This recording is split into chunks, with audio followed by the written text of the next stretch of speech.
Valley. Oh,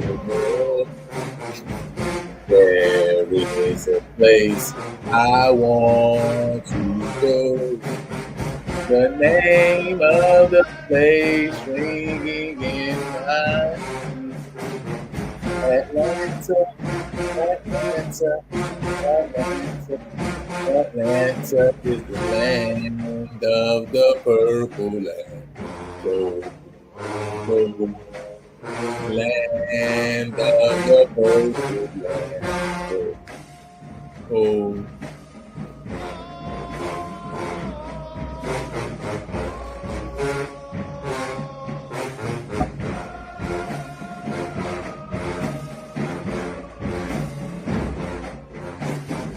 The name of the place ringing in me. Atlanta, Atlanta, Atlanta, Atlanta is the land of the purple land. Oh, land of the purple land. So, hey, listen. Land of the Purple and the Gold. Hey, it's your boy Lionel, class of 2009, back with another episode of PV versus everybody. And listen, we're in the building. It's Monday. We had to wait an extra day because of the travel, you know what I'm saying, to get back from the ATL, get back from Atlanta, land of the Purple and Gold. But listen, we back in the building. We got an awesome show tonight. And listen, we got some special guests tonight, all right? We got some special guests. We got some champions in the building, all right? Because we really just living vicariously through the champions, right? But we got some real champions in the building tonight, right? Not fake champions. And so we're going to get them on in a second. But listen, before we do, you already know I got to show some love to all the sponsors, man. So first and foremost is none other than PV alumni Jeff McKissick. He's a Texas licensed loan officer with Fairway Independence Mortgage Company, and he'll guide you seamlessly through the home buying process. Many of us are unaware of our credit score, our true financial situation, but Jeff will help you develop a step-by-step plan to improve your financial standing, making your dream of owning a home achievable sooner than you think. See, he understands that your financial situation may not be perfect, but listen, that's okay. The sooner you two start talking about the issues, the sooner you can achieve new heights. So don't let the fear of getting the new home of your dreams hold you back, right?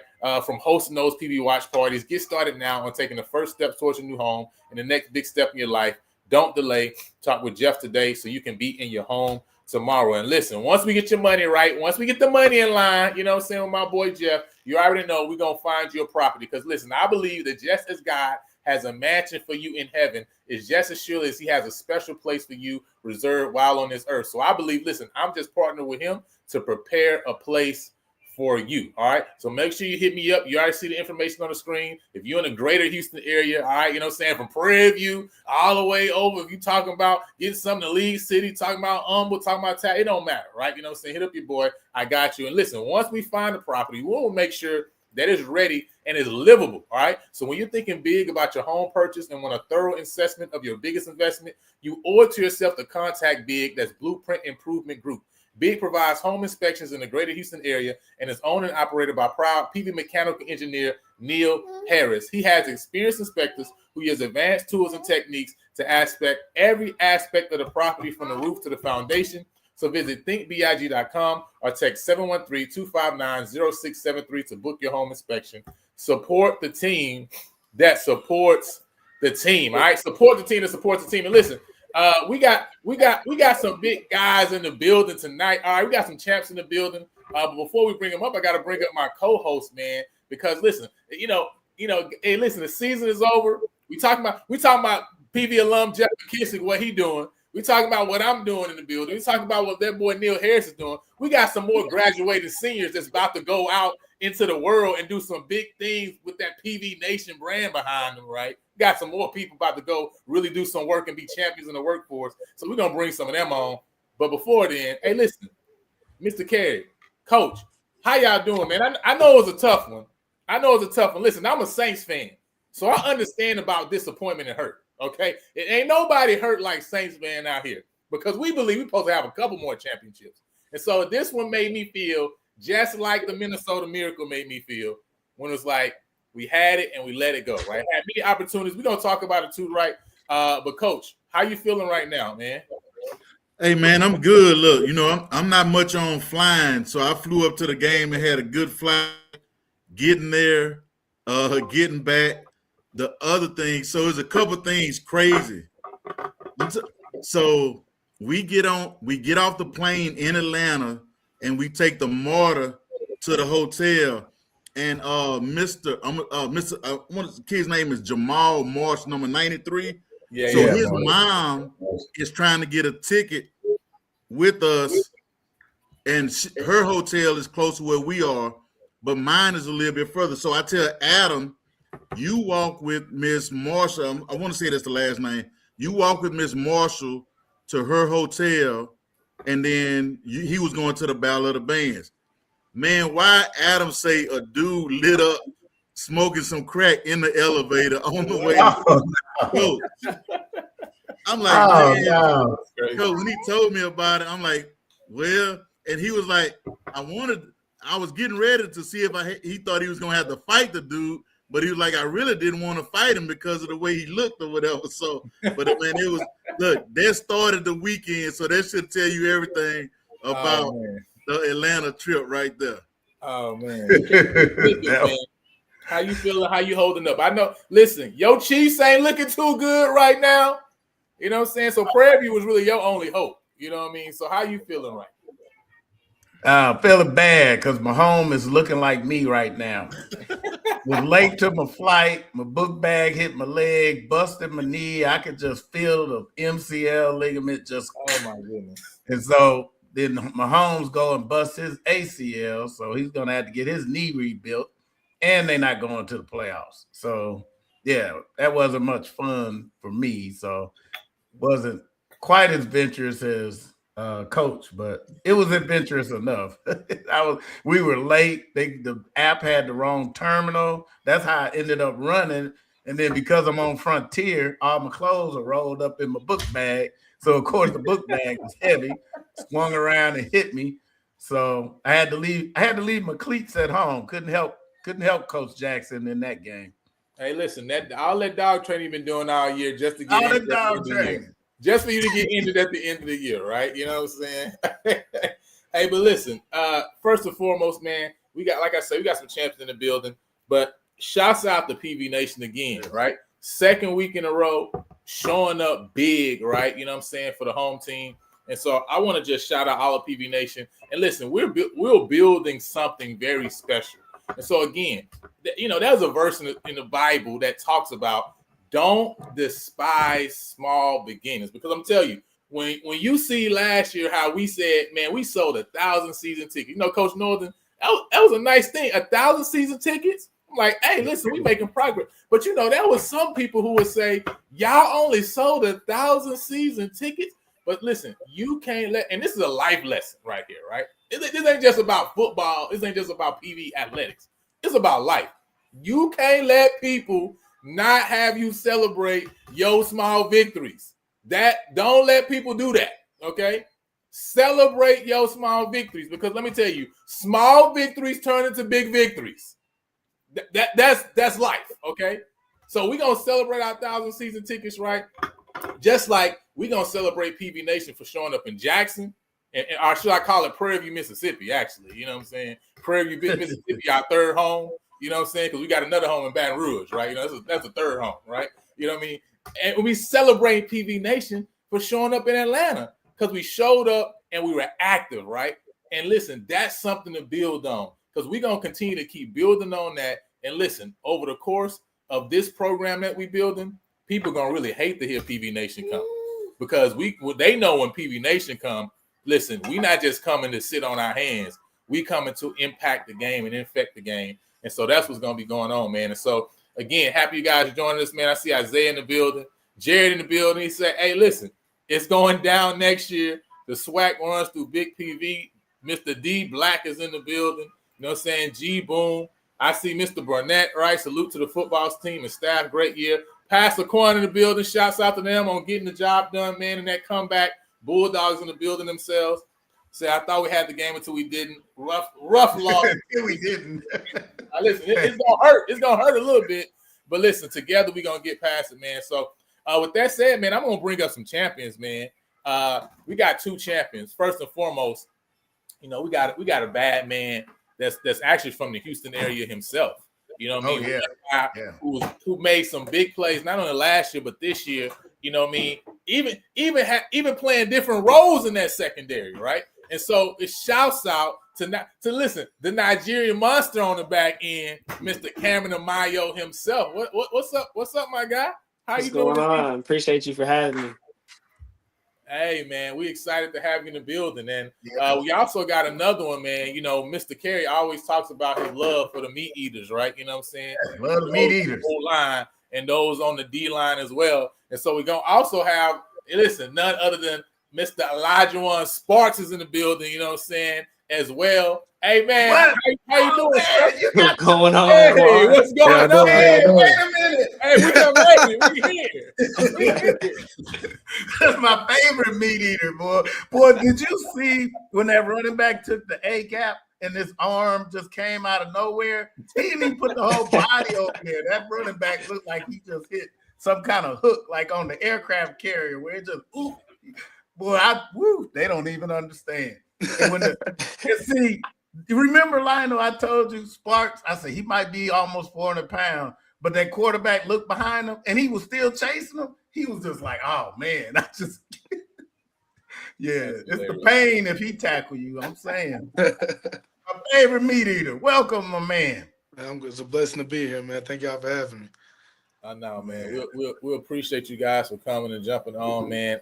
Listen, we had to bring some champions in the building because, I think people, sometimes when you get to the end, people forget, about what's being built. And so we definitely want to have you guys come through and just talk a little bit and share with PV Nation about why they should be excited about what is going on. And we understand that you guys have matriculated to the end of your college football career, right? But there's still big things for you guys as well, even into the future. So we're excited to also hear a little bit about that. But Coach Northern, man, I'm gonna talk to you, man. And Coach Northern, just before we get started though, you got this Bills sweater on. I'm kind of feeling away. I'm like, are you trying to I did too. we be feeling away about this Bills sweater you got on?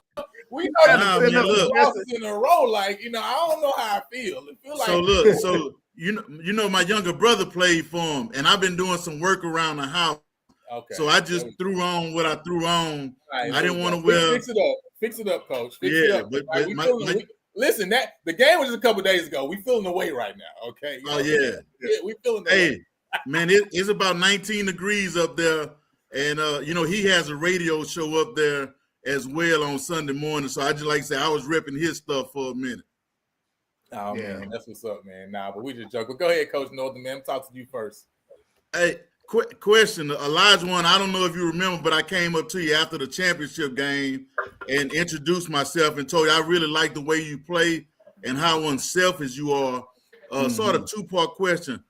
And sometimes in your mind, how hard is it knowing that you doing a lot for somebody else? And I know Coach talk a lot about being unselfish because, in my opinion, the A gaps are canceled out when you in the game. And then, what are your post-football plans once you leave Prairie View and NFL done? What are you planning on being or doing once all that is said and done?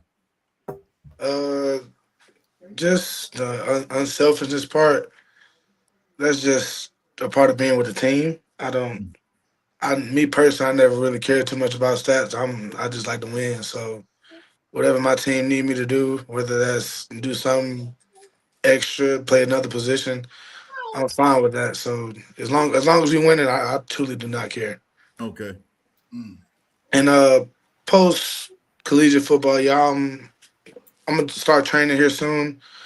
I'm definitely gonna try to participate in the pro day if we have one, or try to get into one after I get my physicals done, get everything healed up so I can train the right way. And but if that does not work out, I do want to go into coaching and get back to the game because it's just done a lot for me, and I know what it can do for the youth and for the guys that we're trying to build and see grow up and lead us in the future. So giving back that's gonna be one of the things I want to do. What's your major, if you don't mind me asking? I got my degree in interdisciplinary studies. So I got that this past May, and I'm trying to start my master's program to deal with sports management because the Mhm. end goal with coaching is at some point I do want to be a head coach in either the NFL or a highly touted university. So I will trying to finish that here soon, but yeah, that's what I want to do. Okay. Oh, that's good. Mr. So, Mickey. I had a question for both you guys. Well, especially for Spark, since he talked about coaching. What do you think you've learned from this staff that would benefit you in your journey to trying to go into coaching? And where would you like to start when you get into coaching? I've been with this staff for about 4 years. They were the first school I went to after I transferred the first time. Um, they just it just felt the same. It felt the same football wise with where I was coming from. It felt the same. It was no real drop off, even though it might have been a division lower. It felt the same in a sense, but off the field, they brought a different feel. Like the staff felt like family. Like I know if I'm ever in something, I need to talk to somebody. Out of all the coaches, I can get one of them. So if I just go 1 out of 10, it's 1 out of 10, but one of them's gonna pick up eventually. So it's just that, and they taught me how to. Coaching is it's not the same for everybody. Yeah. They say it's tailor made. So I started understanding that because me growing up, I only knew one. Like I can take hard coach. I never shied away from it. I learned that at a young age. So when I saw them adapt to some guys, and some guys you could really get into, but it's some guys you got to treat different so you don't lose them. Yeah. That's a major thing that I think I picked up because I'm a type of guy. I'm gonna tell you how it is, and I want you to do the same with me. So that's how I was. That's one thing I learned with this staff. And Amayo, how did you adjust to PV? You know, your first HBCU experience. Was it what you expected, or a little bit much, or a little not as much? What did you? I would say honestly, the HBC experience was everything that I expected. I actually have some alum in my family, and being in the football world, I have teammates, former high school teammates that have been in the HBCU experience. So I kind of got everything that I expected. So I want to talk about, both of you guys obviously transferred in to Prairie View, right? I know Elijah one, right? You had a connection with Coach Jack, but obviously when Coach Jack even, made the decision to come over here to Prairie View, it's not like you saw with a lot of different coaches. You saw the coach from East Tennessee. I mean, basically the whole school, jumped in the portal and headed over, right? He didn't specifically do that, right? So what was it for you that, made the determination that, hey, I think this would be the right spot for me to kind of have that last push with Coach Jackson here at PV. And then also, Cameron, man, I know you were recruited by the previous staff. What was that experience like for you? And why did you make the decision to say, man, I think PV is the right spot for me? I know you're very talented, right, inside of that UTPV, right? You know what I'm saying? You guys are doing some great things on the D2 level there. But what was that kind of experience like? And how was it like playing in Houston, right? Where you that close to your family as well, too. So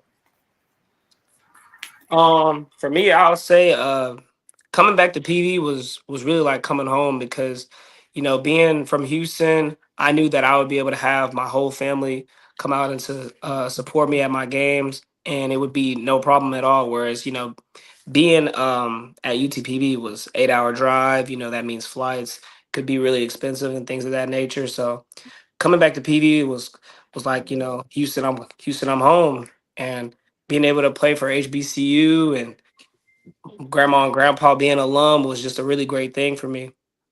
And Coach Jack coming in, honestly, when I looked at his resume, as far as you know, bringing Valdosta, to the national championship, I was like, man, if they could do that at the D2 level, I came from D2, and I know how hard it is to make it all the way to the national championship. I said, at the end of the day, there's a recipe on how to win. And I just knew after what they did at the D2 level, they already have my respect coming in. So I'm like, well, whatever it is that you need us to do, we're going to do it because I want to win. And if y'all can make it all the way to the national championship, I know for a fact we're gonna be able to win the swag. And that's what we were able to do. Wow, that's huge. Hey, I have a question for both of you guys. If you look back on just this season, what was your favorite game / environment to go to? And you guys have been in some big ones. What was your favorite one if you had to pick only one? And not any home games or Prairie View homecoming. Yeah, yeah, I could. I wasn't gonna mention those, but Cam, what you think? I'm not gonna lie, I'll have to go with the Celebration Bowl because I mean we played in an NFL stadium. Mm-hmm. Yep. I mean, that's like a dream come true. Most people don't ever get to step foot and actually play in an NFL stadium. Like that was an experience. Like most people that have dreams of going to the NFL, it was like for that one game, I'm like, man, I'm in the NFL today. And that's just the experience that I was able to take into it. I'm like, they sit in this locker room, they play in this game. They get the same pictures in the same hallway. Like I'm like, man, like this is the real deal right here. So I have to say that, yeah, that Celebration Bowl, that's gonna have to be number one for me. Okay. I personally have three. You cheating? Nah, he said one. Yeah, Look, I'm gonna talk about number one. I'm gonna talk about he's number so one. big, he get three. We gonna let him get three since he's bigger than us. I'm gonna talk about Okay, I'm gonna okay. talk about the last one the most, but third had to be the Cotton Bowl. Oh yeah, that one's yeah. Third was the Cotton Bowl. Second was Southern. It was great to have them very quiet. It was beautiful to have them very quiet. Yeah. Number one had to be. Get us. I have to agree. Number one, it was really a close between Southern, but number one was the Celebration Bowl. It just, I felt like we felt it, and I felt like we played like it, and it sucks the way it ended. But I had a great time playing in that game and just seeing my teammates fly around. I felt like that was probably the second fastest we played behind Jackson State, but I just felt like we had it. We had it. Yeah, and I think people, don't understand how good it feels to be a team that goes on a road and really shuts a home team's fans down. People just don't understand that, right? If you haven't had a chance to do that before.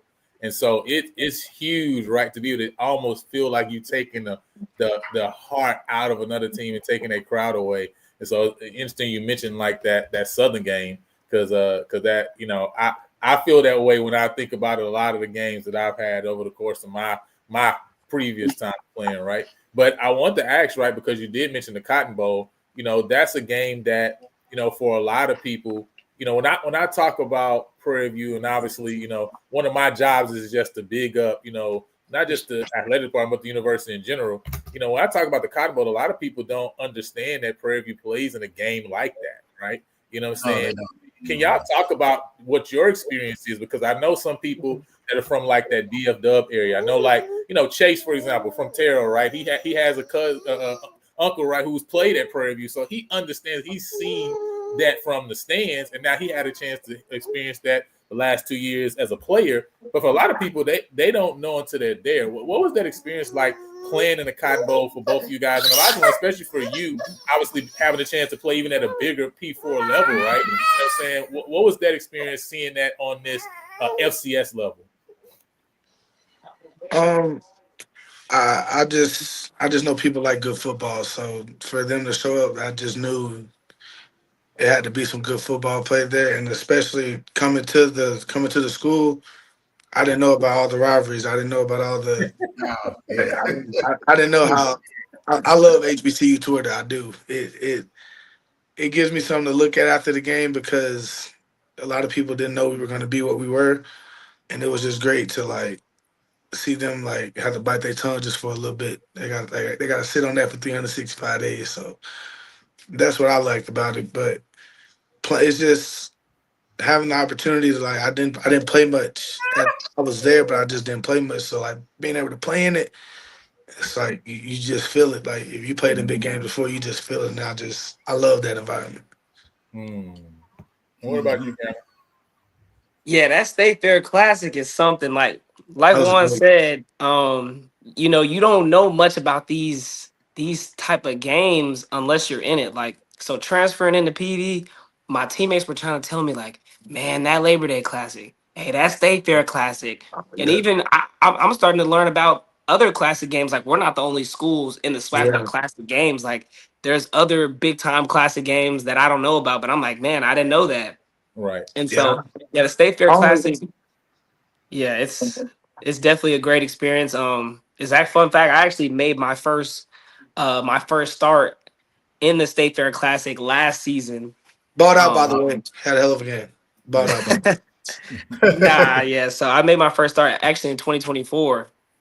Um, so in the State Fair Classic game, and I just didn't realize how big of a deal it was because people love the fair and Dallas. They show up and they show out when it comes to the State Fair Classic. So being able to play in a big time game like that, I'm not sure how many people, what is it, like maybe 20, 30,000 people be 60. looking. Oh, it was 60? 60. 61. Yeah, so Yeah. 60,000 people, absolutely insane. I mean, as a college athlete, you dream of being able to play in a game like that. Cause we all want that P4, P5 experience. And I think, that Cotton Bowl is about the closest you're gonna get to that. So I Nah, definitely love the State Fair Classic. I love that game for sure. If I had to choose three, I was gonna say the State Fair Classic too. Yeah. Because yeah, man. Like Not that State because Fair Classic is amazing. hey, Mr. Vice President here says, remember when Cam went and caught interception versus Pine Bluff and went Super Saiyan on the sideline? So we did the little Yeah, jump. Oh Yeah. yeah. Now, Yeah. go ahead, Coach.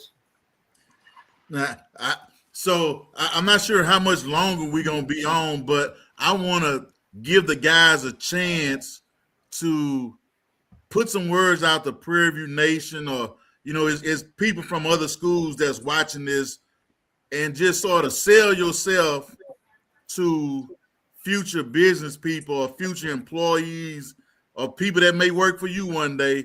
Just take a minute to sell yourself, and what do you bring to the table besides, like I always say, in order to have a good championship team, you have to have some unselfish players. And when you look back 10 years from now, it's going to be a lot of successful lawyers, teachers, doctors, whatever. So sell yourself to the viewing audience, what you bring to the table. One, you want to start out? I was gonna let you go. Okay, I got you. Honestly, being an athlete, it comes with being disciplined, and it builds mental toughness. And I know in the workforce, you're gonna have to work under pressure. And I think that playing for Prairie View A&M this past season, it built you. We're big on being a dog, so discipline, obedience, and grit doesn't just apply to football; it applies to life. And That's so what I mean. I'm gonna be able to show up every single day, and I'm gonna be able to give you my best every single day, no matter what job it is, what workforce it is. I'm gonna be able to give you my absolute best. And you have to communicate, you have to be a leader, you have to be all these things when it comes to being an athlete. And I just feel like all those things translates directly to the workforce.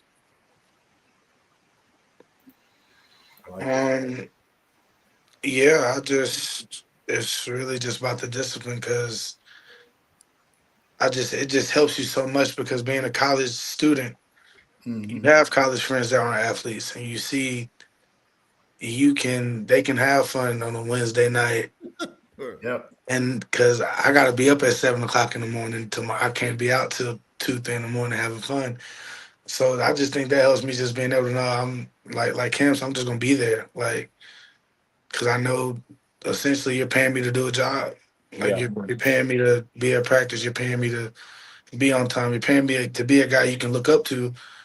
So there is no room for error, I don't think, because Cam knows that if anybody slips up, anybody can get it. No matter if you're a guy that's a leader or you're a guy that don't play that much, you're gonna get the same, get into you the same. So in the workforce, how smart would it be to say I didn't show up because I had to go out and have a couple drinks? Mm-hmm. That's gonna cost you your job. That's gonna cost you your living. And we're big about feeding the family, feeding us. So our family is our team. So like, what sense would it make for me to go out on the field and not perform my best, knowing my brother's probably doing the same, trying to make sure we're getting to the end goal. So there's no way I can't not show up to work. I can't not, especially when I do have a family.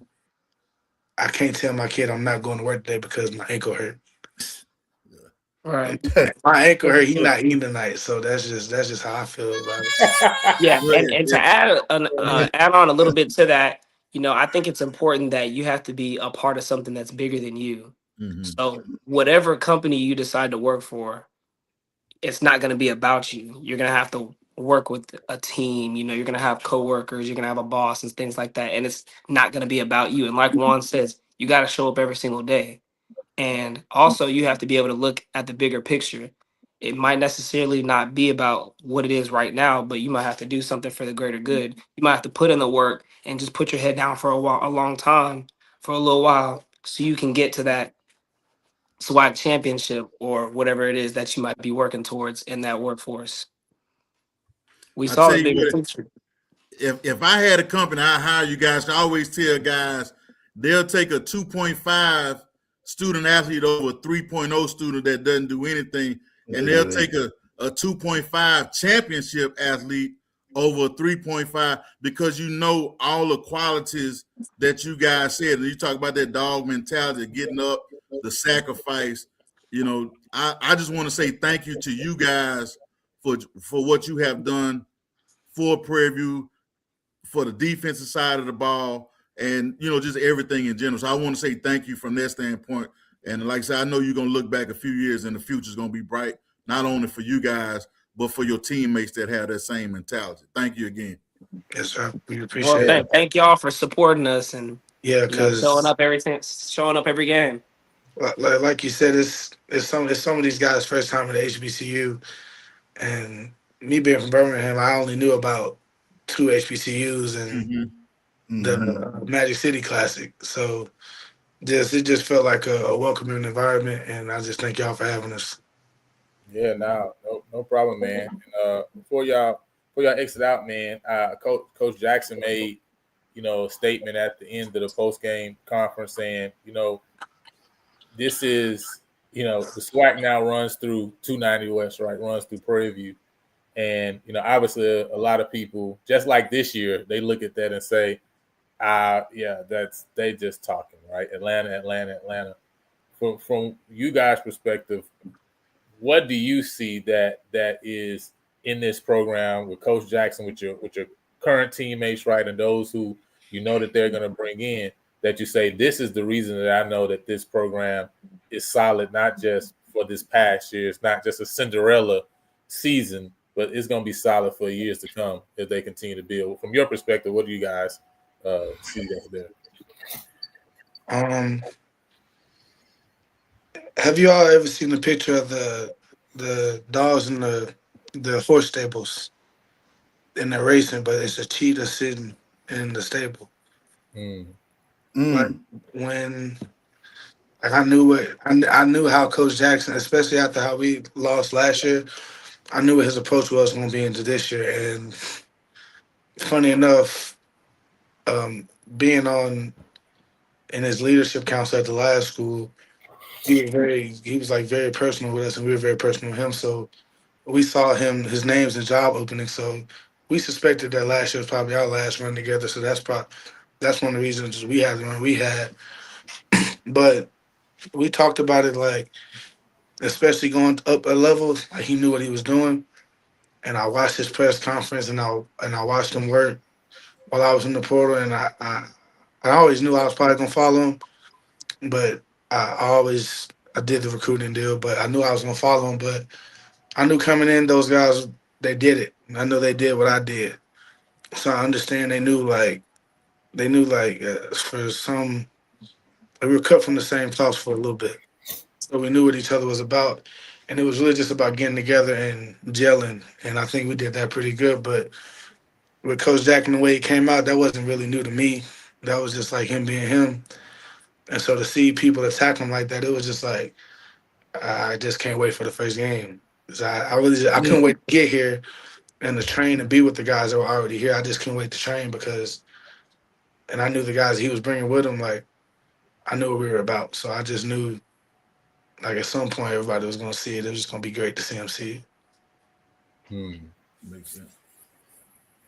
Honestly, I can go ahead and tell y'all that we have a bright future ahead because the way Coach Jack runs the program, nobody is bigger than the program. And just off of that, I think that's just going to separate a lot of schools because I feel like other coaching staff that I've been a part of, there might be exceptions like, oh well, that's our top guy. I might let him get away with it. Like here, we cut a lot of guys along the way. Like we probably finished the season with about 80, 88 players, but we started with 105. Right. And any cancers that we had on the team, okay, bye, you're gone. Oh, you started for us game 1, you're gone. You started for us game 2, you're gone.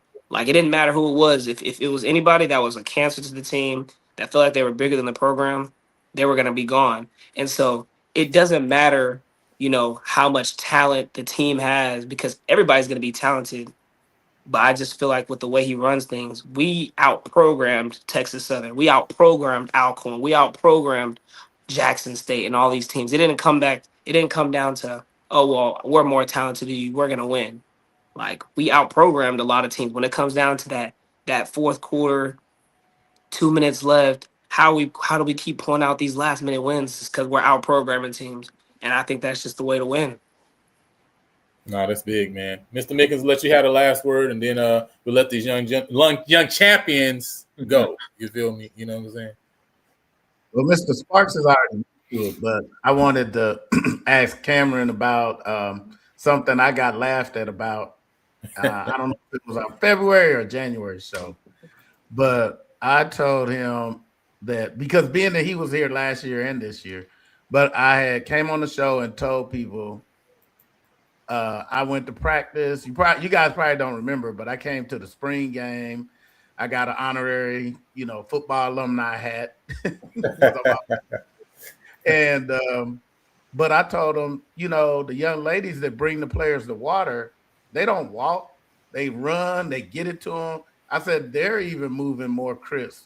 All that with the kickers having to kick through a bunch of water, making your starting quarterback live. Everything was different. And everybody said, you don't know what you're talking about. You're stupid. Okay, I only play high school football, but I still know what football look like. And when you pay attention to how everybody does everything, then it makes a big difference. So, Cameron, would you say that was an accurate assessment of what I saw, that everybody moved different this year? Yeah, that was very accurate. Because not every program does that. And like you said, making your quarterback live in the spring game and, spraying water all over your kickers to make sure they're prepared. Like, they will do whatever it takes to win. They try to give you the best preparation possible, as close to game day as you can get. And I think that's why we were so successful. Yeah, that's what's up, man. Hey, listen. Oh, go ahead. Yeah, he's been doing that for a while. We're lining up the starting quarterback 4 weeks before the season starts, just to see who's gonna start the year. So when I saw he was doing it here, I was like, okay, as long as nothing's changed, we're gonna have a chance. So yeah, he said. I think early on he said, listen, if he can't make it to the first game, then he can't be by the podium with me anyway, right? You know what I'm saying? So I might as well find out right now, right? You know what I mean? But hey, with the way we was running QB power these last few weeks, we need a quarterback to be able to be live, right? Yeah, he had to be tough. That's a tough joker too. Hey, listen,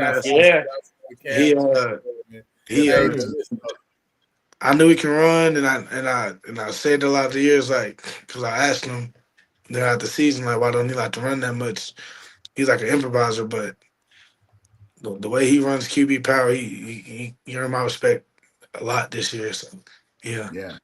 Hey, listen, sure. they make sure them jokers that run QB power put an elbow on you, right? Him and TC. You know what I'm saying? And TC, Tevin done ran a couple safeties over, you know what I'm saying, in a couple of early games too. So and he's a lightning about to be that big. Man. it's crazy. You know what I mean? But hey, say how y'all hurting everybody else quarterback? That is true though. Because that quarterback not live week Man. 3 of fall camp. Because we had multiple. The quarterback Saturday, he came up after the game. He thought it was personal. It's just business, brother. It's just you on the other team today. So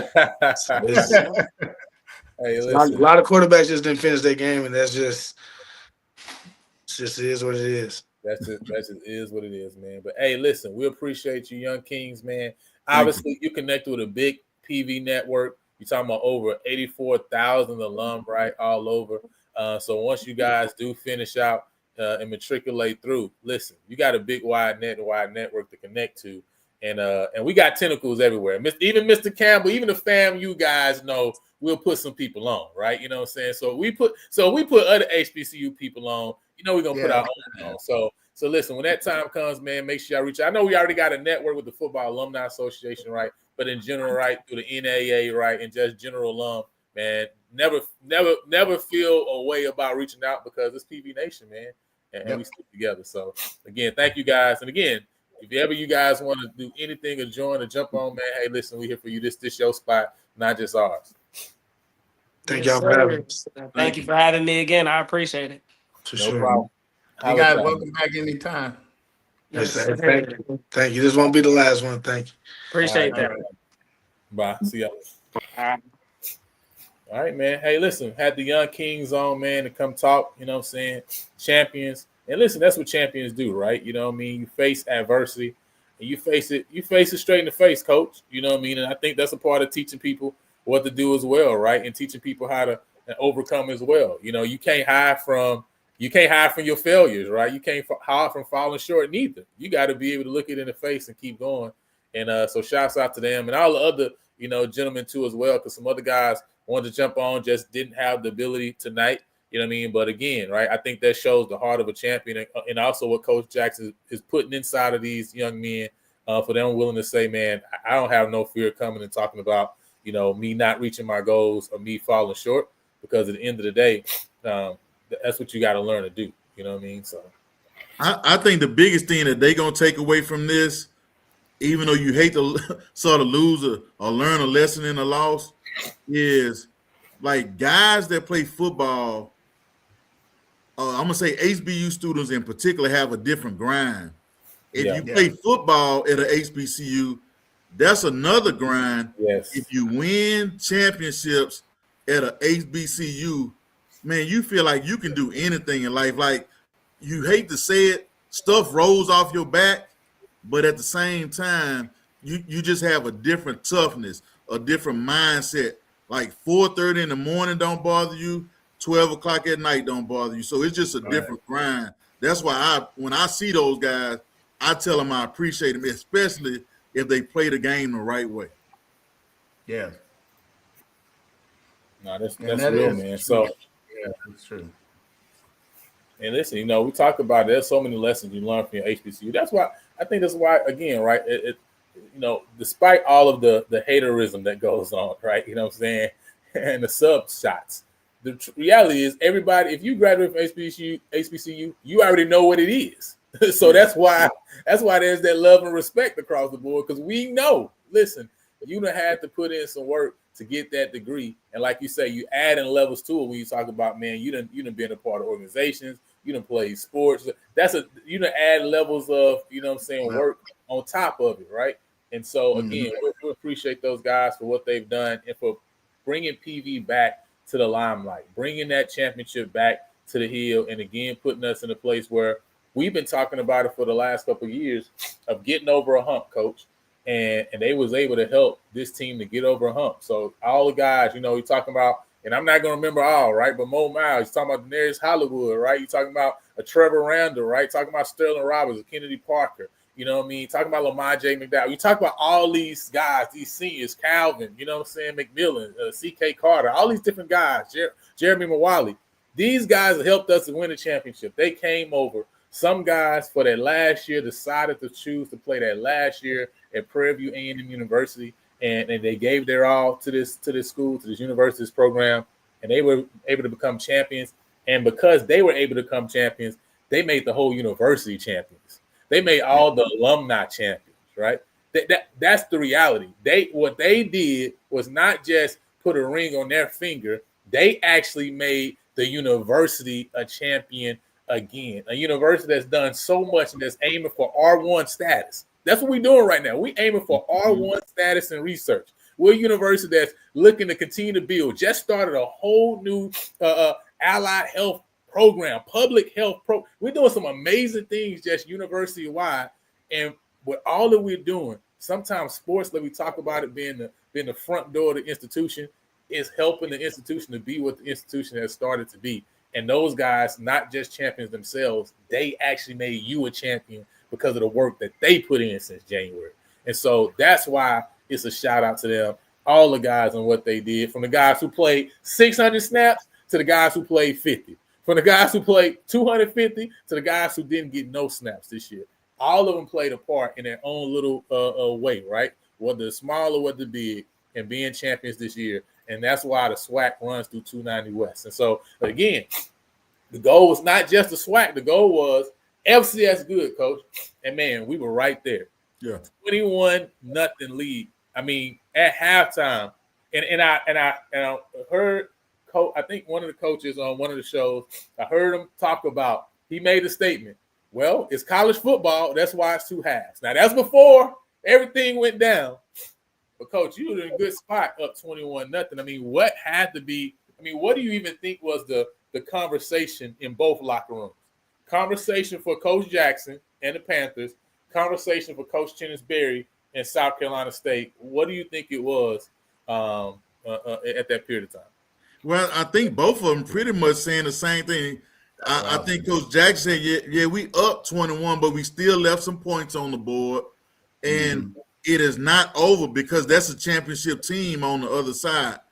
Coach Berry probably was telling his guys something very similar, like, hey, we played our worst half of football. Now let's go out there and let's play some Bulldog football.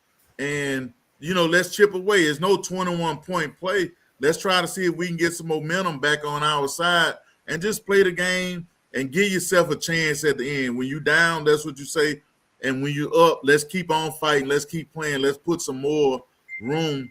And, some people say you play to win, don't play not to lose type of football. So it's all that type of stuff. But at the end of the day, both of those coaches are pretty much saying the same thing.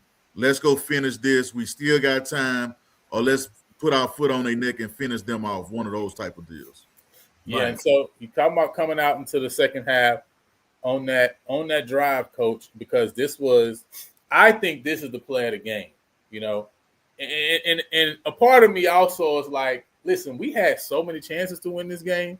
It's almost like we weren't supposed to win this game. I mean, it's almost like how you got to take it at this point, right? It's like, listen, we had so many opportunities to win this game. And I heard Coach Eddie Robb say this early in the year, and I think it's a great mindset to have. When Alabama State ran that last play, they didn't score. He came in on that Monday interview and he said, hey, man, listen, some games you do everything you can and you just shake the next man's hand and just say, hey, well, it just wasn't our time, right? And I think some people look at that and say, nah, you shouldn't think of it that way. But I also think at some point you got to say, you know what? It is what it is, right? As long as you know you did all that you could do, right? Doesn't mean that you always in the right spot. Don't mean you always plug the right gaps, right? In life, you ain't always in the right spot, right? You know what I'm saying? Right. But you still give your all. You still did all you can. And at the end of the day, when I look at all the opportunities that were there that we didn't take advantage of, I just kind of felt like, you know what? Maybe we just wasn't supposed to win it. Maybe it wasn't just supposed to feel like, you know what? It shouldn't be that easy for you to win a celebration. I was thinking. I'm just saying, right? Maybe it just wasn't supposed to just get it. almost like Tennisberry last year, right? It just ain't, you ain't just supposed to run through the that's conference true. and just win a championship. Like, this ain't a hard thing to do, right? Like, no, it should be hard because it is hard. Not to say you didn't want to win it. And again, that's not an excuse. It's just to say, when I looked at all the opportunities and how, man, one after another, we didn't take advantage of, that's just kind of the mindset you have to take and go. But, Coach, I think the play of the game was actually that reverse. And Kerry, I start with you here. What was your thoughts there? Because personally to me, and again, this is not, I think Coach Buck calls excellent. I think he showed, man, he can put some points on the board. So it's not a shot at Coach Buck, anything like that. It's just, I just felt like, man, we had our foot on the gas. We was gashing them, especially through the air. And the running game wasn't there, and I feel like maybe that was the reason he probably looked at you having a reverse. That's what I was thinking. He did why he did on the ground, right? You know what I mean? I just like, man, we would just gash him so much through the air. What was your thoughts there on just that on that play, man? And I know people talk about, well, Chase could have just ate the ball, but it's like you still trying to run the play. Well, see, so, I had a thought on that when they said, well, and Coach Northern can answer it different, but I understand what they're saying. And like Coach Northern said, I think the way we were gashing them with the pass, I would have threw it, but it's easy to say Monday morning because if it got tipped and picked off and an easy pick six, then everybody said, why are we still throwing the ball? We could have ran it. So, but with that reverse, I've seen that play go two different ways. Right. All season. If he ate the ball, then he would have got killed right there. But I've seen people, because the person did grab him, if he could have got the ball to Dennis, he'd probably still be running. So I don't know if you could really say, oh, he should have just kept it and fell to the ground, and I think, Dennis, it was so much traffic, but looking at the play, and I have to see it again on TV, it looked like if he'd have caught it, it wouldn't have been a loss. And I think it just was kind of like, it was just bang, bang. The end, I think it was, blew up the play so quickly. Yeah. And it was just, you usually go ahead and pitch it, because how many times you see the quarterback get grabbed and just as they're getting hit, the ball flies out his hand and the jet sweep guy is gone. I would have went straight up the field, but that's easy for us to say, because if that play had worked, then nobody's talking about that was a terrible call, because I think, like Coach Northern said, that's one of those plays that if it worked, it kind of keeps them from pinning their ears back and just knifing straight in. So it's just, and the thing is, people want to blame the fumble, but that defense wanted to win too, and that was a really good defense. That was a really weird game because neither defense would let the other team run the ball.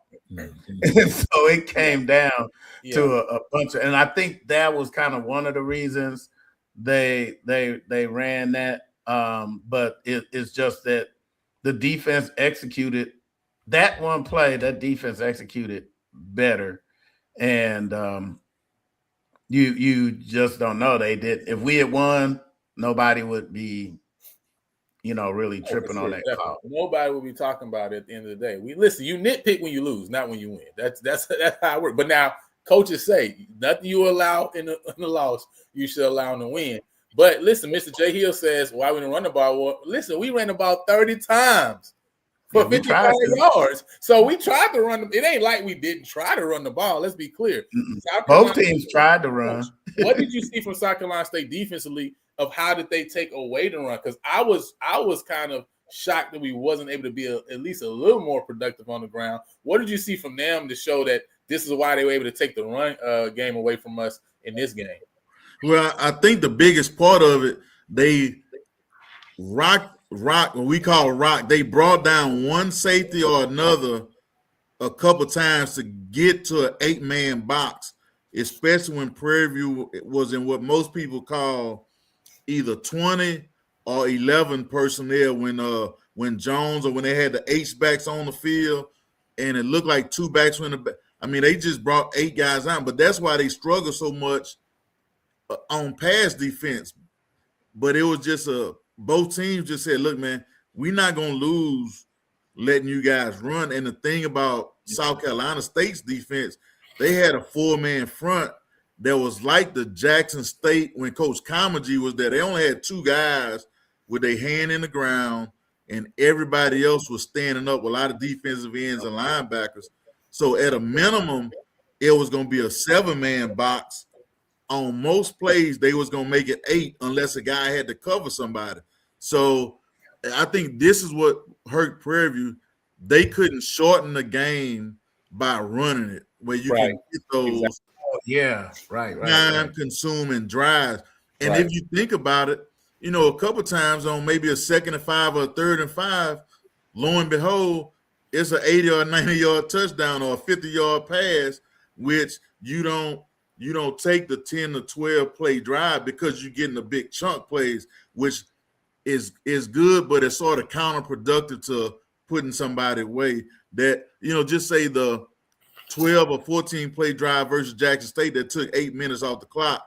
They didn't have that this week. And I think that's one of the things that hurt the Panthers, not being able to shorten the game. That's the issue with not being able to run the ball, right? Because you think, hey, you up 21-0. You had that fumble, okay, the jet sweep comes 21-7, right? Well, now on the next drive, you run 3 plays, and now you off the field, you got to punt the ball, and you aren't able to sustain the drive and kind of keep the clock rolling. Like Coach say, even if you score on the big play to Bonner, for example, well, that's a big long play, so they got the ball back again, right? They got that might have been a 45-second drive, maybe. Yeah, they got momentum. They hot, right? Yeah, you score, but man, and again, you never taking points off the board. It ain't like hey, Bonner, lay at the 1-yard line, right? No, we're not doing that, right? You know what I'm saying? Like, get to the end zone, but just the reality situation is, right, this team just went 7, 14, 21. Now they right back on the field, which also means your defense right back on the field. So it is.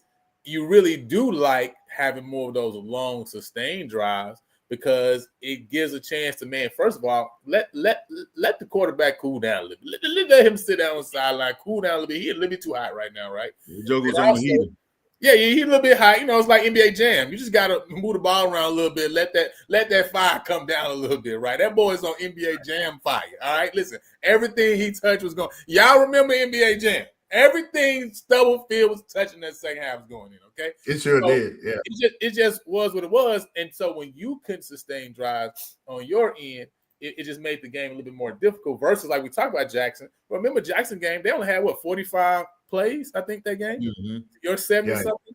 So, again, you were able to shorten the game in that way. And so I think, yeah, you're right, Coach. I think not being able to run the ball, and even though South Carolina State couldn't run the ball, well, they coming from behind anyway. So they're lessening. They know that they really can't. It ain't time for them to use the running game. They got to get back in the game, right? And so for them, it's not a problem.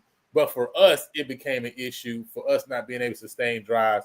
And if I think there was one key that kind of we wish we could get back is like being able to kind of sustain some more drives and being able to convert on some short and 3rd and shorts, because that's going to take some time off the clock, start winding things down. But by the time you get to early 4th quarter, game tied already. It's a completely different game, right? And so Coach, man, when you just kind of look at outside of that, and I know people point to the last that play in the 4th overtime, which I think most of us didn't think it was good, right? Even some of the replay ESPN, right, say it probably should be overturned. The issue was they called a touchdown on the field. I feel like he was kind of even quick on calling a touchdown, personally. You know what I'm saying? But at the end of the day, to me, I don't look at that as okay, hey, it is what it is, because like I say, Coach, we had so many opportunities to win this game before that point. We even had a chance to score after that, right? You know what I'm saying? We had the ball after that. We score, it's back to 0-0, and now we're going again in 5th overtime. So what was your thoughts just on kind of that last 4th quarter and also overtime, just kind of how things went down the stretch? It's particularly to me, I feel like in that 4th quarter, after South Carolina State tied it up. And, man, we had a chance to block the field goal, too. That's what I say.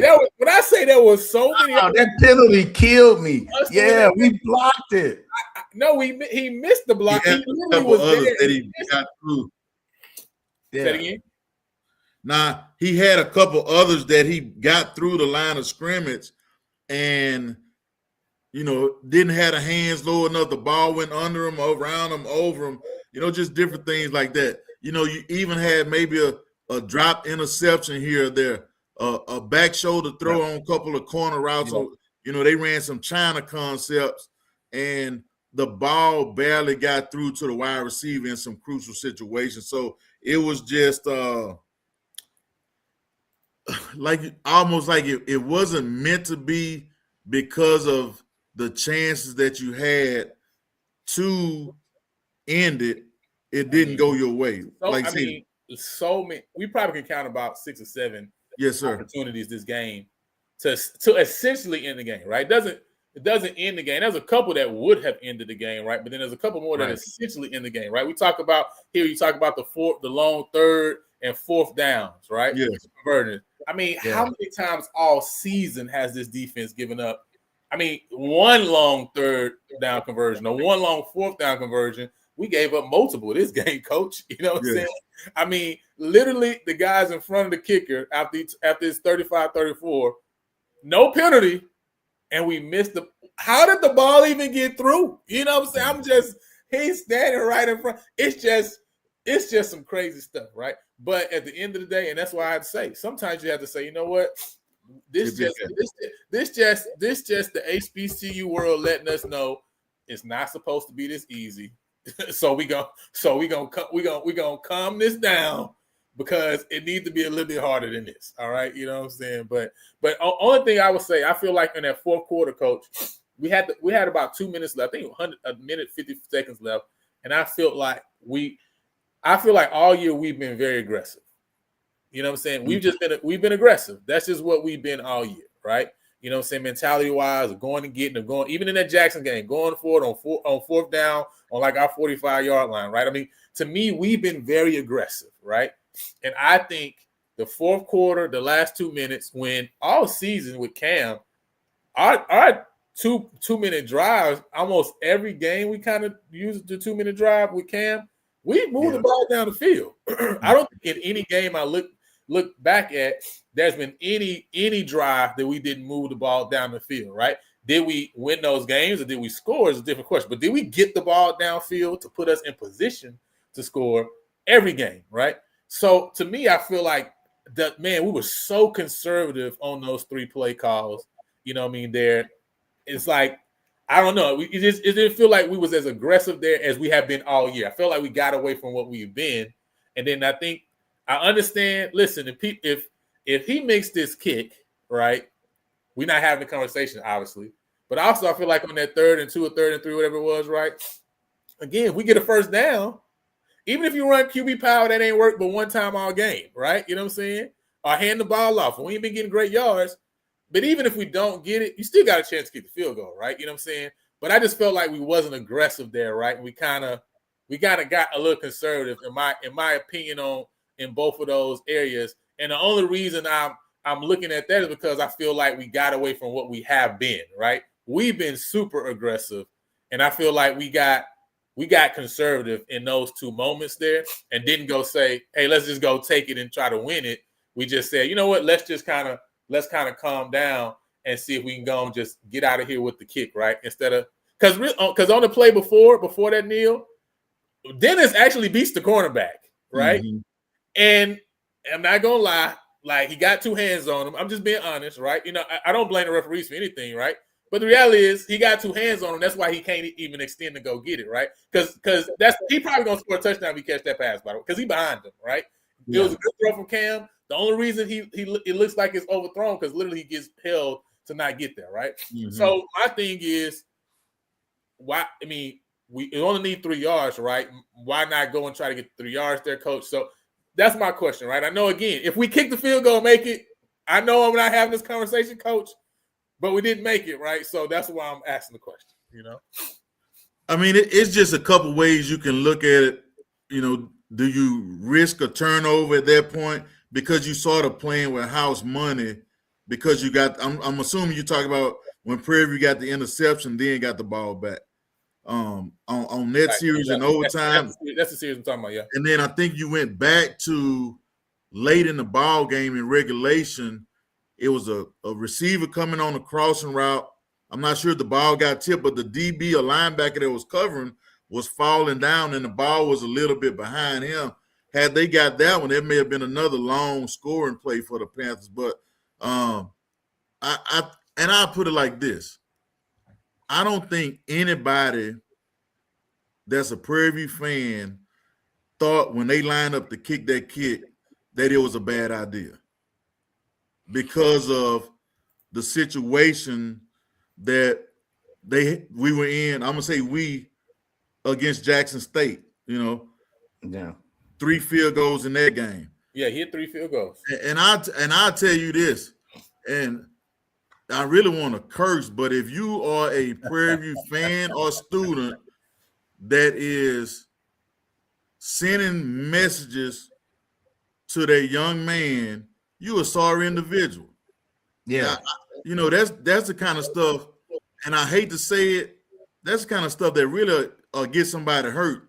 You talking to a true freshman, not a senior on his way out the door, a true freshman, and you sending a guy a message online, you a sorry individual as far as I'm concerned. And I mean, I just don't even know what to say, but I just think we took for granted that kick was made. And I never thought that kick was not going to be made. Yeah, for sure.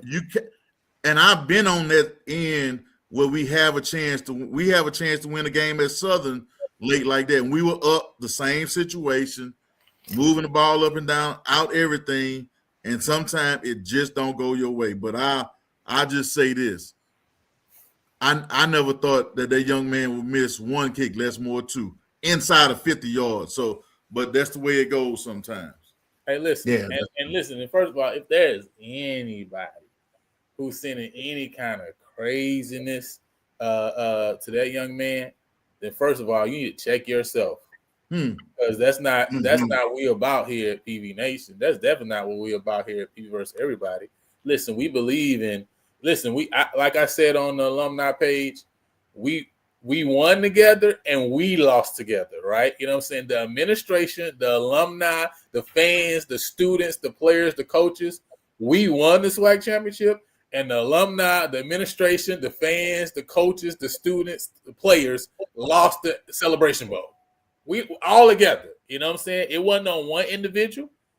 It wasn't just on the kicker. It wasn't just on Coach Jackson. It wasn't just on the defense. It was also on the administration. It was also on the fans. Listen, we was a little bit louder, we would have won the game. That's facts. Yeah. You know what I'm saying? If the band would have played the right song at the right time, we'd have won the game. On everybody. On everybody. We went down 21-7. They should have been playing Atlanta. And this ain't a shot at a marching storm, right? My point is bigger, right? My point is we won together and we lost together. And listen, we gonna win more together. But we gonna win more together because we together. We together, yes. That's the reason we gonna win, right? So listen, we only here because he hit 3 out of 3. Let's be clear. That's right. If anybody talking about, you know what I'm saying, a young man who missed the first kick, we only beat Texas Southern because he made a kick. He done made multiple kicks for us throughout the years, right? You know what I'm saying? So everybody done played a part in the success that PV Nation has had over the years. And while we hold each other accountable, right? While we can still say, man, was that a good call? Or, you know what, we got to make a better tackle there. Just like we can say, man, more fans got to come to that game. Or the Marching Storm need to be more involved. Or the administration need to do more for game days. We can hold everybody accountable at the same time, but we still together though. You know what I'm saying? It ain't. We ain't putting it on one person or another person. We all gonna be accountable. We all gonna, just like Coach Jack said, he gonna go back and see and evaluate what we can do to the next Celebration Bowl. The PV Nation gonna go back and say what we gonna do to be able to get to the next Celebration Bowl, because we all together. We all accountable to one another, and we gonna get there. We got to get there. Got to get there. So, I just want to make that clear.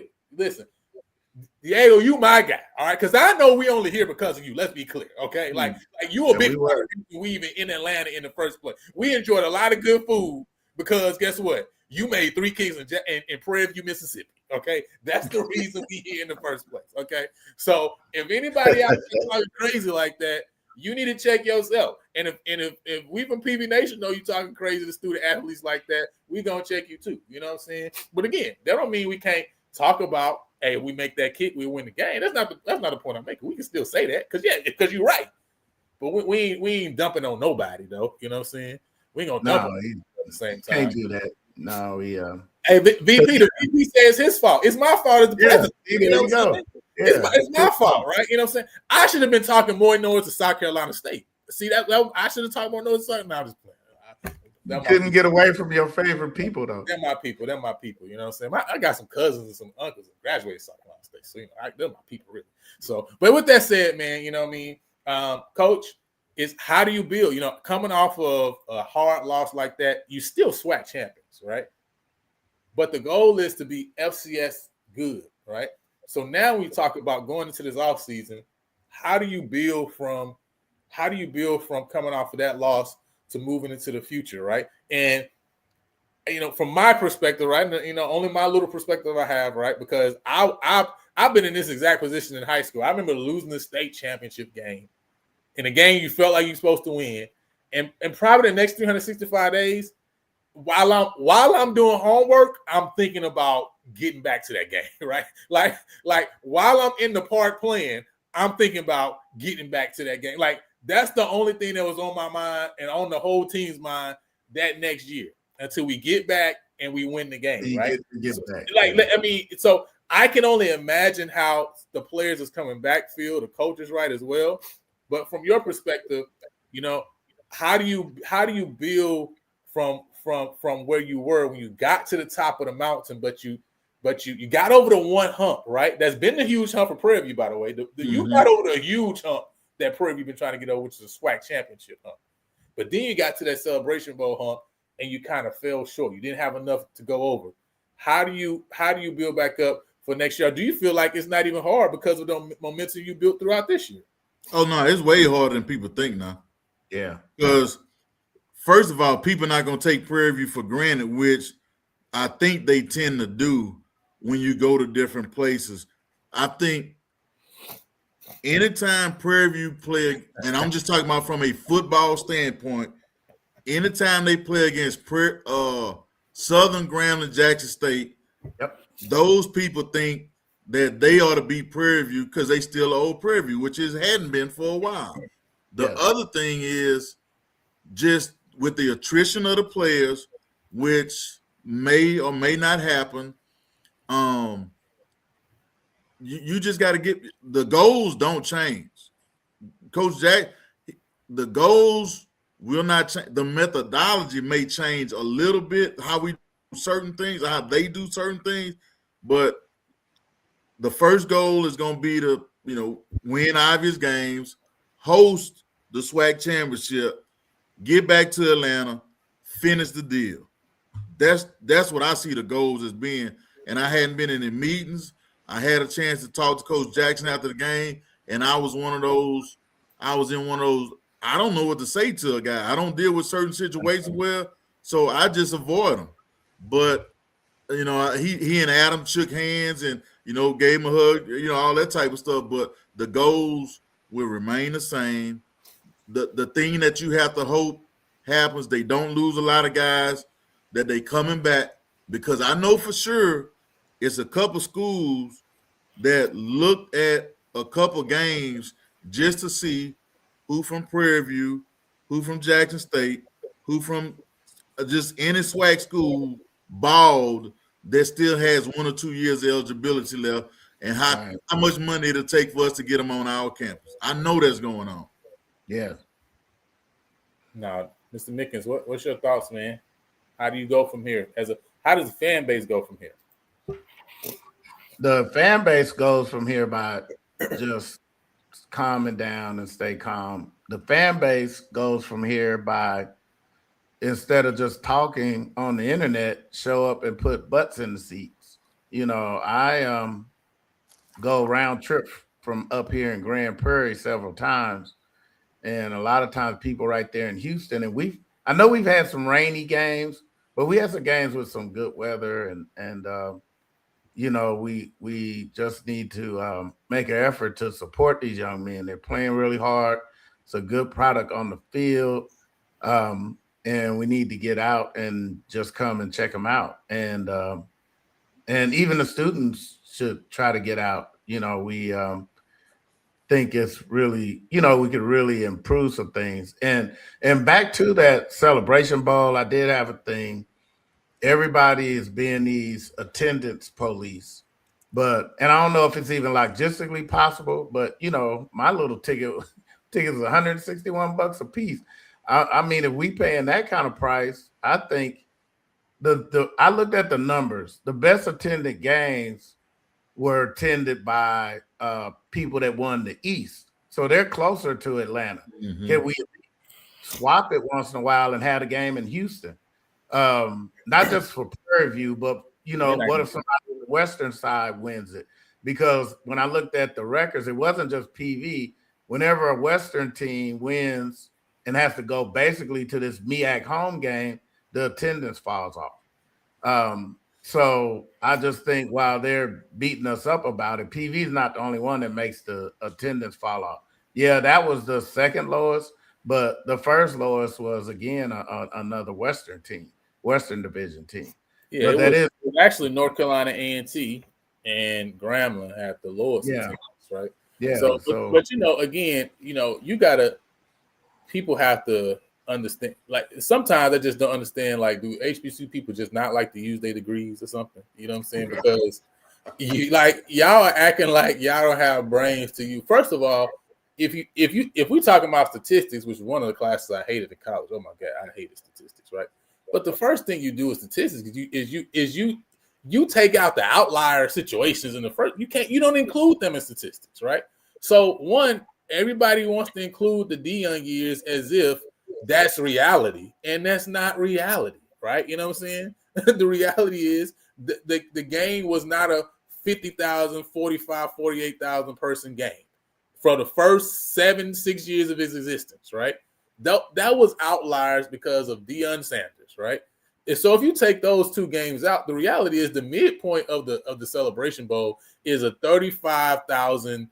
It's a 35,000 person attended game on average when you look at all the other games attended. The highest game was actually Florida A&M and Howard that year, right? Even last year was less. So when we talk about attendance queens and all that, it was 36,000 last year, right? You know what I'm saying? Why? Because really that's the average of the game. It is what it is, right? That's the average of the game, right? And so when you talk about the overall attendance, everything is 25, 26, 30, 31, 35, 36, 37, and 41. That's the reality of the attendance of the Celebration Bowl. Again, because you can't really look at the 2 years that if you look at all the Deion games, everywhere he went, all the games were crazy packed, right? Yes. This is just what it was. And you gotta realize this is right after COVID when they were giving out money all over in the government too, right? That's a part of the reality. No, I mean, but I'm saying if you really looking at situations, there was a lot of free money that was just out, right? We back to regular times. We may be less than regular times right now, right? You know what I'm saying? So the money ain't as available for people like it also was just during that time too as well. So the truth is, if you look at the regular attendance, it's about 35, 36,000. That's the actual average number of the Celebration Bowl when you take out the two outlier years. So, which to me, we look at it as bad because we're looking at Magic City Classic, State Fair Classic, Bayou Classic. We looking at those games, right, and saying, man, look at those big numbers and look at Celebration Bowl. But no, let's look at bowls, period, right, and realize that bowl game is still, even at the 27,000 this year, it's still doing more numbers than a lot of P4 bowl games. That's why when people have arguments with me, I guess that's why people don't like me, Coach, because y'all can't just say stuff to me and make me get riled up because the numbers tell you when to get riled up or not. Because, I mean, at the end of the day, when you talk about PV, just like what Mr. Amayo and Mr. Elijah want to speak about, they said, man, when I went to the Cotton Bowl, right, and people want to say, oh, the Cotton Bowl, nothing. People don't stay for the game, all this other stuff. That ain't what they said, though. They said, man, they looked and saw, they thought it was 20, 30,000. It's like, oh, it was 60,000. And what I say, how many other FCS programs playing for the 60,000 20,000, 15,000 every single year. And I'm not including away games like Southern that Mr. Elijah wants to say they love that game. I'm not even including away games. That's just those general games that we play. No, you don't got other FCS programs doing that. So even when you talk about Prairie View, this is a first world. We have first world arguments, right? You know what I'm saying? So again, Celebration Bowl, whether attendance is 27,000 or 37,000, it's still great numbers for bowl games. Like, when are y'all gonna understand that? Those are great numbers for bowl games. Y'all got to stop looking at the college football playoff numbers. That's not in anybody's stratosphere. Look at the numbers for Washington versus Oregon in a random bowl. That's a number to look at. And those are two those are huge programs with huge alumni bases with a lot of money. And they bowl ain't get more numbers than our bowl did. Even this year, with a fan base like PV that y'all say don't travel, it still ain't get numbers like our bowl game did. So again, even if you're talking about regular game, bruh, the bowls get good numbers. Why black people got to stop trashing their own stuff? It don't make sense. It's crazy. We online talking crazy about Celebration Bowl because 27,000 people there, not realizing that bowl game still did a lot of numbers more than all these other big P4, big G5 bowl games that nobody going to see. Well, the thing that they're not talking about also is the super well attended bowl game was a 32 to 10 snooze fest. This game, you might not have thought, you could tell, at least being in there, I couldn't tell it was under 40,000 because it was just so electric. You know, South Carolina people were quiet, then we were quiet, then everybody was in it. It was such a game that the people that did come were like, man, you know, because even after the game, you see in the South Carolina State people like, man, we didn't know you guys were going to do that to us. We're like, man, we didn't know you was going to do that to us. We're like, where'd you get that number 2? You know, it just number 5, where them dudes come from. So it was, you know, okay, well, let's look at how excited those well-attended games were, and they were kind of lopsided. So this game actually had drama, and you know, where is he at? Joe Kelly in the chat here. Joe Kelly in the chat. You know, they were on vacation with a lot of PWI people who had no clue who Prairie View was. But the game was the only game they could watch on the cruise ship and on the big TV. They were rooting for PV by the end of the game because the game got so exciting.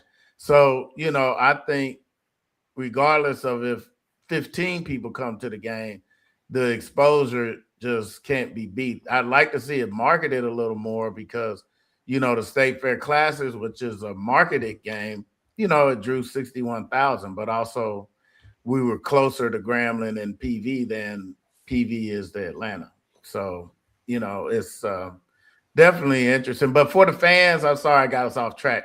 For the fans, I think they got to get engaged.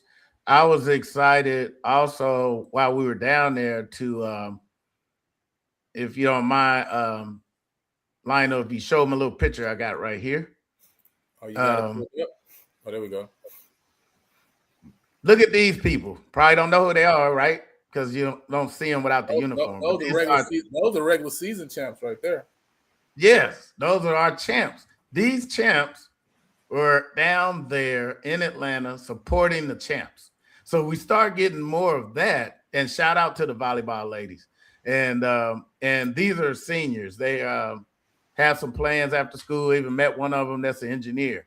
So how many of your bigger schools have volleyball engineers?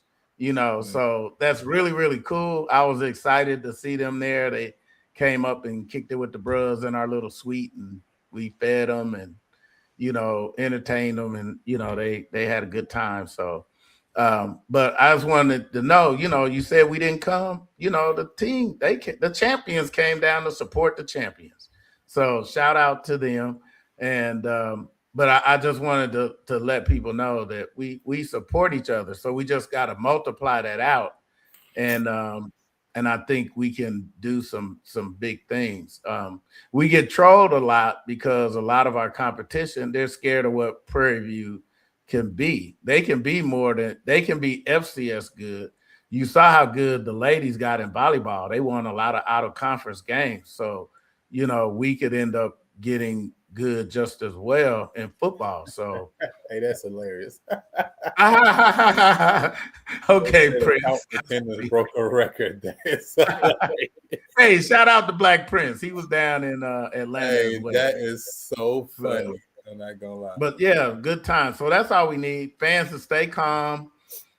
Maybe take a break from football. Watch some, basketball. I don't know. You know what I'm saying? Yeah, watch a little basketball and wait until February for the signing day. My coaching bag. I got my little coaching team about to start working on. Right, we about to go win this championship. We finished second last year. You know what I'm saying? So I guess that was that's why we finished second this year. So we're gonna finish first. So then PV gonna finish. Yeah, finish first this time. Yeah, gotta get there. Got to get there. But yeah, man. I would say too before we close off, I think we build the momentum though, right? And I think there's a lot of great things that's going on. I think one of my issues is just, and a lot of it does. I think there are some things that need to be alumni led, of course, right? But I think also there has to be a partnership between like students, alumni, community, administration, right? And I think there's a little bit more that I wish we would be seeing from the administration side of things to spearhead a lot of the big collective, right? You know what I'm saying? From the alumni and the students in the community, and I think we could see I think we could get there quicker, right? You know what I'm saying? I think what we're seeing a lot now is a lot of grassroots stuff, which is good because I think the grassroots stuff is sustainable, especially when it's alumni that's leading it. And I think it builds a good cohesiveness that can kind of build and grow. But I think it just would take longer that way, right? You know what I'm saying? If it's coming from that side. But we are building, again, right? And I think at the end of the day, we just got to keep that momentum. And I think what we need to do in planning, right, is to start early, right? As soon as the schedule drops in February, signing day, I think we know we got Tarleton, for example, week 0. Instead of waiting until the week of, instead of starting to promote the game the week of, how about we promote the game a couple months early? How about we start already getting plans for buses? How about we already plan for student buses? Like, why can't we already have all those things? A lot of the things we saw us do these last 2 weeks of the season that brought great fan attendance, right? Again, because those numbers wasn't like 12,000, 15,000 was there. But guess what? That 5,000, whatever that was there, man, that was some impactful. Oh, they were in it. Those games, right? Yeah. At the Atlanta, whatever the number was at Atlanta, right? We impacted the game because we was there. So my thing is, we can do the same things we've been doing, but plan it early so that we got time to get our ducks in a row, right? We got time to get our duckies. Why can't, like, I know somebody talk about rotating. I don't like rotating the Celebration Bowl. Have the same place so we all know where to go. We all know where it's going to be. I don't have to ask no questions, right? I know exactly when it's going to be. I know exactly the day, exactly the time. But how about we get some spearheading going? Why can't the university come and say, hey, we've already blocked out some rooms that we made a deal with in Atlanta for these 3 hotels that are this amount away from the Celebration Bowl. Matter of fact, we got every tier and every level. For y'all who like the ball and act like y'all ball and got a lot of money, we got a hotel for you. For y'all who want to be middle class and splurge, but know y'all ain't got to have some more money at home for Christmas, we're going to have a hotel for you. And for y'all who just trying to be there, but really that's me. Try to have to fly back, you know what I'm saying? And, you know what I'm saying? Fly back on standby. We got a hotel for you, right? Like, we got a hotel for all y'all, right? You know what I'm saying? Head in a sink. That's all My point is, why can't the university already do that and spearhead that and put that in place? Why can't the university already have Sam's Limousine or whatever on standby and say, hey, we're renting these buses for this day, right? We're having them on hold. And because we rent them, we let them know early, maybe we get them at a price that's lower instead of the price we're getting because we're doing it a week ahead of time, right? Why can't we just do that? Why can't we already plan and already have a sign up for students saying, hey, we're going to the Celebration Bowl. Whether Prairie View actually gets there or not, the students could actually still go to Celebration Bowl. By the way. Couldn't they still go? Why not already plan it out? They get to go out of the bands the day before, right? On Friday. They get to go to the Celebration Bowl on Saturday, and then they got other alumni and other events and stuff that's going on throughout the time. Some of them you can just latch on after you find out what team's there, right? If Howard there, Howard gonna have this thing. We're gonna let them go by this Howard thing that's going on. But you can already have that planned out, can't you? You don't have to wait till the week before to plan it out. And so my thing at the end of the day is, we just got to do stuff we just got to plan stuff out and act like a tier 1 institution that we are. You know what I'm saying? Just plan stuff out, because if we do that, we could get, not only could we take the 7 to 12 bus, whatever it was, to Jackson, we probably could take 2025 because we done planned it out ahead of time. You see what I'm saying? So my thing is, that's all we got to do. All we got to do is plan ahead. We know the schedule. Just Tarleton, Stephenville is right up the road. We already need to be working with the Dallas alumni chapter, the Fort Worth alumni chapter, and the Houston alumni chapter, and say, hey, we're taking this bus at this time of this game, and the university athletic department's already gonna go and get an allotment of tickets, right? That you're gonna give to these alumni bases and allow them to sell it and package it with their bus or with their whatever. The alumni association, every game we play, you got to tailgate. Because if you got a tailgate, it's like you expect the people to come. If you only got a tailgate for 1 or 2 or 3 games, well, then you should know ain't no who coming. You ain't got no free food for us. Why we even going? You know what I'm saying? Like, we spending money for a ticket.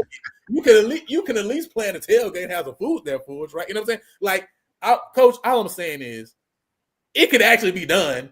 We just got to start planning it in February instead of December 1st. That's my thing. That's my argument. I agree with that. Like I said, I'm in agreement. I tell you what, a couple things that I would like to see is, what do the applications to Prairie View look like after this? And I'm going to tell you this. So I've been at 3 schools.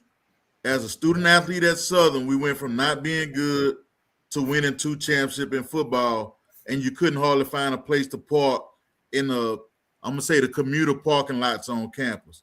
Right. I went to Grambling after Grambling had gone, I want to say 3-8, 3 years in a row, to where we won 3 championships in a row.